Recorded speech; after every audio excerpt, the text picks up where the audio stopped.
Alright, you guys are probably wondering why I brought you guys out to a pretty abandoned parking lot with the IS300, and that's because we're going to be doing some testing. So today, we're going to be doing some mods to the IS300 to help the way that it handles. And right now, I want to see the way that it handles before so we can compare it to the after. I'm just going to do some pretty sharp corners to kind of see how much body roll I'm getting.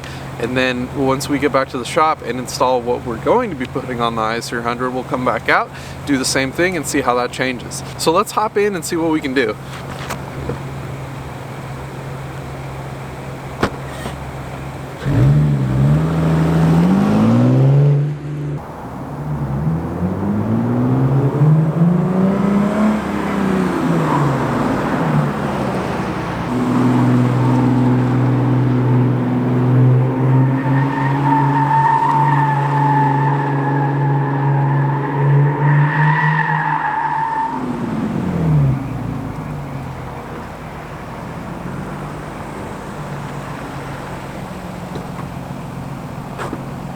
Alright, so with that test, you can see there's a good amount of body roll. So let's get back to the shop and let's get something done about it.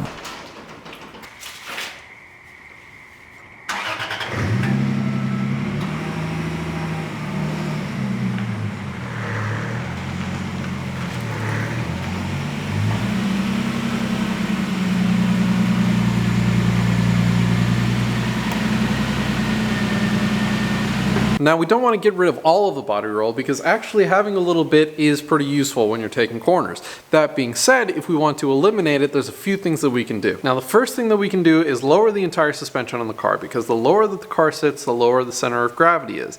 Having a low center of gravity inherently gives you less body roll. The next thing we can do is stiffen up the suspension a little bit, because the heavier spring and the more aggressive the damper is, the harder it's going to be for the entire car to want to roll side to side. The issue is that this car is already both lowered and has a stiffer than stock suspension with some really nice Fortunato 500s. So we have to go on to our third option for eliminating body roll, and that is going to be in that box. I'm sure you guys are probably aware by now by the branding. Inside of this box I have a set of Hotchkiss sway bars. Now these bad boys not only look better than what's in the car, but they're also stiffer and adjustable, which means that we'll be able to tune our suspension that much more. So to really understand the benefits that upgrading the sway bars is going to do to the IS300 suspension, we got to kind of understand how they work. Now the F1 car, just like the IS300, has independent front suspension that's achieved with a double wishbone setup. Basically that means that you have two control arms, one upper, one lower, that keep your wheel in place while it's going over bumps. Now independent suspension is very nice because if you have a rough road, then you have the ability to account for that with each wheel independently, so it helps you get more grip and more traction on the car. Now where that's not so nice is when you're going around a turn, because a truly independent suspension will lend itself to a massive amount of body roll because it has nothing tying the two sides together. That's basically what a sway bar is. A sway bar is just a torsion spring that connects both sides so that when you're experiencing body roll, it tries to resist it a little bit with the opposite side suspension. Now we can adjust how much body roll we get out of our setup by adjusting the sway bar. We can basically adjust the spring rate of the bar by changing the thickness or making it solid bar or a hollow bar, or we can change the leverage point, which changes how much leverage the suspension puts into the bar. Now since the Hotchkiss bar is a little bit thicker than the factory sway bar, we can already assume that it's going to be stiffer and we're going to be getting rid of a little bit of body roll. The nice thing though is that it also comes with adjustable mounting points, so we can have a little bit of fine adjustment after we install it to change how it behaves. But now that we know how they work, let's go ahead and put it in. So inside the box you can see we get these beefy brand new Hotchkiss sway bars along with a little hardware kit that comes with bushings and mounts meant for the Hotchkiss bars to fit on the IS. So included with the sway bars we have all of this hardware. We've got the brackets for the rear, brackets for the front. We've got the drop brackets that get the sway bar into the correct position. And then we have all the bolts we need to install everything, along with some grease for the poly bushings. These bushings are specific to the brackets that come with the Hotchkiss bars.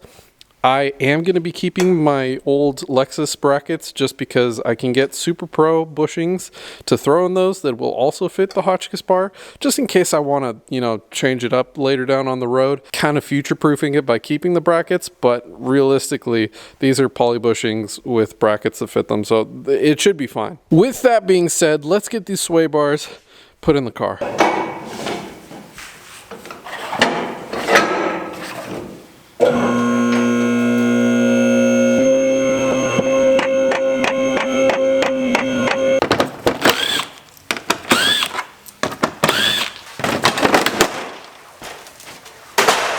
We can see that our front sway bar end link mounts with a nut, and it's got an Allen head up there, so we just have to hold the inside with an Allen head and twist the nut off with a wrench. And that's going to be the same on both sides and the rear, so I'm going to go ahead and get those guys off, and then we can pull these plastic pieces out. They're just like little air dams. We'll just pull these out so we can get the sway bar out. This part is basically the hardest thing to do for you guys that are doing it on the ground. Getting the car lifted up high enough to pull the sway bar out from where this hose is a little bit tricky. If you have a lift, it's the best, but if not, you're gonna have to jack the car up a little bit higher than you would think. Absolutely not. If you guys can find one of these wrenches, they're probably the best for this. So you can just throw that guy on, throw a ratchet through the middle.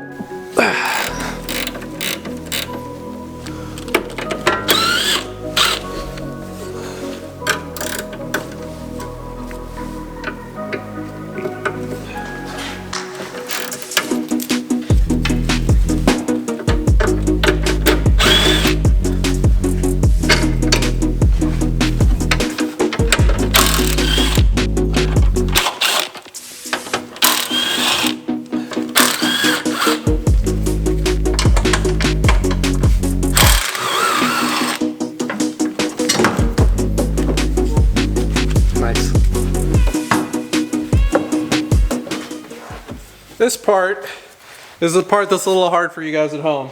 All right, now that we got the sway bars out of the car, we can go ahead and measure them to see kind of what the difference is going to be. We've got the stock bar here right now, and it is right about 27 millimeters. Now, for the Hotchkiss, feels a little bit heavier already. See what this guy measures out at. 32 millimeters. So it's a good amount thicker, which means that it's going to be pretty stiff. So I'm probably going to set the fronts to the softer setting and the rears to the stiffer setting, just because we were a little bit understeer happy and I want to change that to be a little more oversteer happy. So I'm going to make the rear a little bit stiffer than the front. Also, when you're installing it, you want to make sure that this little protruding section is facing downwards, because if it's facing the opposite way, it'll probably hit your engine, and you don't want that. So we're going to install it in the car just like this. Now that we got the bar out, we can see it's time to replace the stock bracket with the one that we got from Hotchkiss.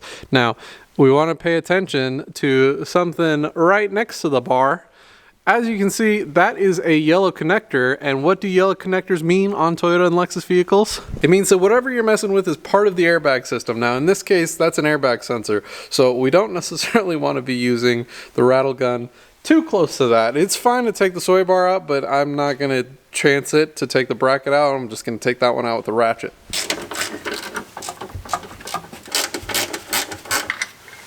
Now putting them side by side, we can see that the Hotchkiss bracket actually comes out a little bit further than the Toyota bracket does, so the mounts are a little bit wider.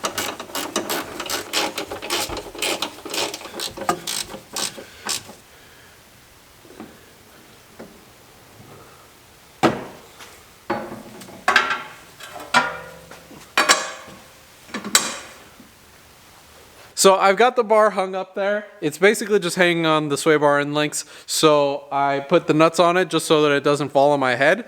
Now I've got the bushings, so I'm gonna go ahead and take the lube that they gave me with the kit and lube these guys up. Make sure to keep these guys lubed up. You know, they say to re-grease them once every like 15,000 miles or once a year. At the end of the day, nobody wants a dry shaft, you know, just keep them lubed up.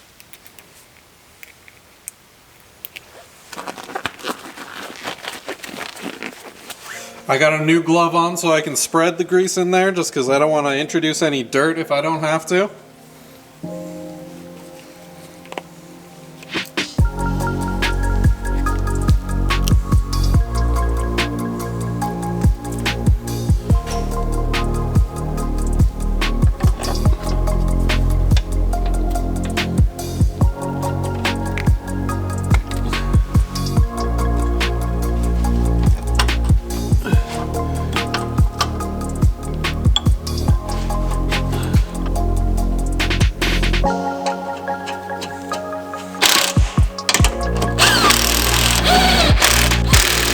I don't necessarily like how close this AC line is to that grease zerk.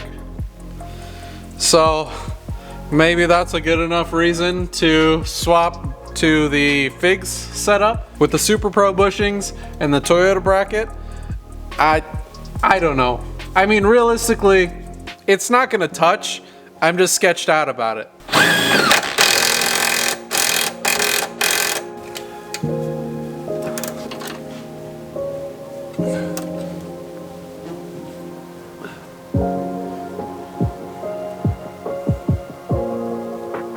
All right, I've got the front bar installed. You can see I'm on the outer hole, which means that that is going to give us the most leverage, which is going to make this bar the softest that it can be. So I'm going to have the front adjusted to the max soft setting and the rear adjusted to the max stiff setting. So I think that should give me the driving characteristics that I'm kind of wanting out of this thing.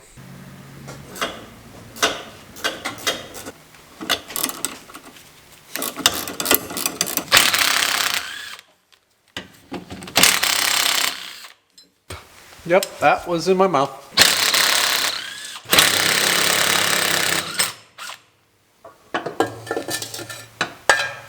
Now for the rear sway bar comparison, we've got about 15 millimeters on stock, and looks like about 19 to 20 on the Hotchkiss. Now the Hotchkiss bars come with these two little plates for the rear, since these brackets aren't really like recessed into the body like the stock ones are.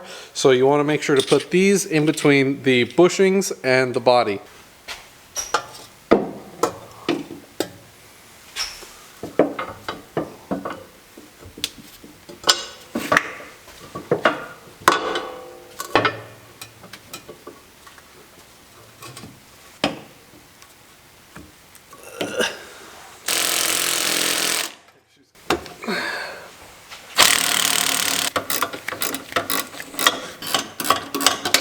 Okay, I'm done. I've got the bars up there, everything's tight. I'm just gonna go ahead and get all the excess grease off of them so they don't pick up too much dirt while I'm driving. But this thing should be on rails now.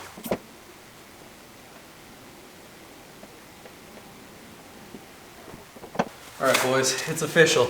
My car now has a good set of sway bars on it, so it should handle like it's on rails, but we won't find that out until tomorrow because it's dark outside and I want to do some testing like we did at the beginning of the video. But since you guys are watching on YouTube, you guys don't have to wait.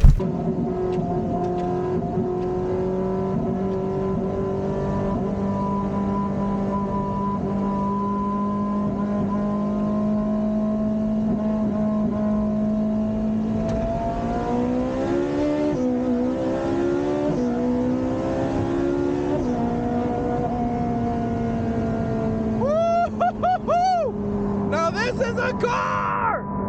Oh my god! This is the coolest fucking car! Okay, so maybe it's not that big of a difference, but it is pretty nice.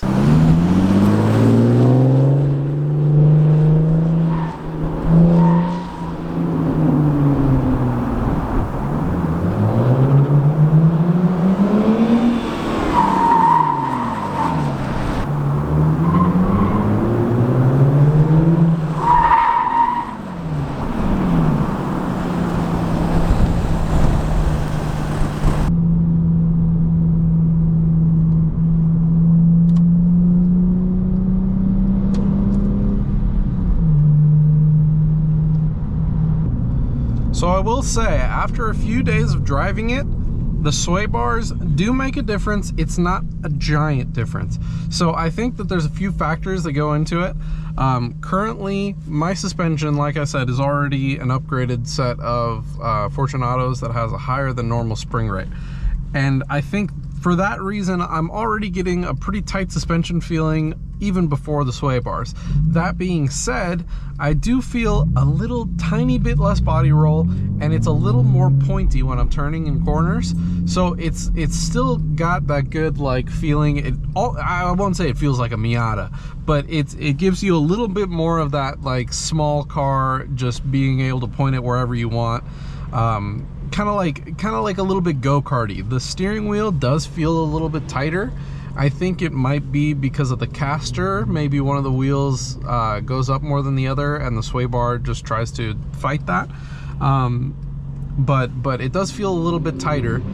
I think other than that, honestly, it feels really good on corners. I feel like I can hit them with a lot more confidence, and that is very nice.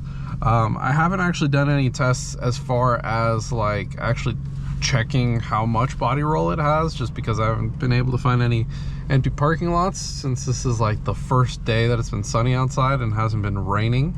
I feel like this is the first day that I can actually like push the car a little bit and test how much of a difference the sway bar has made. But I think it's a pretty big difference.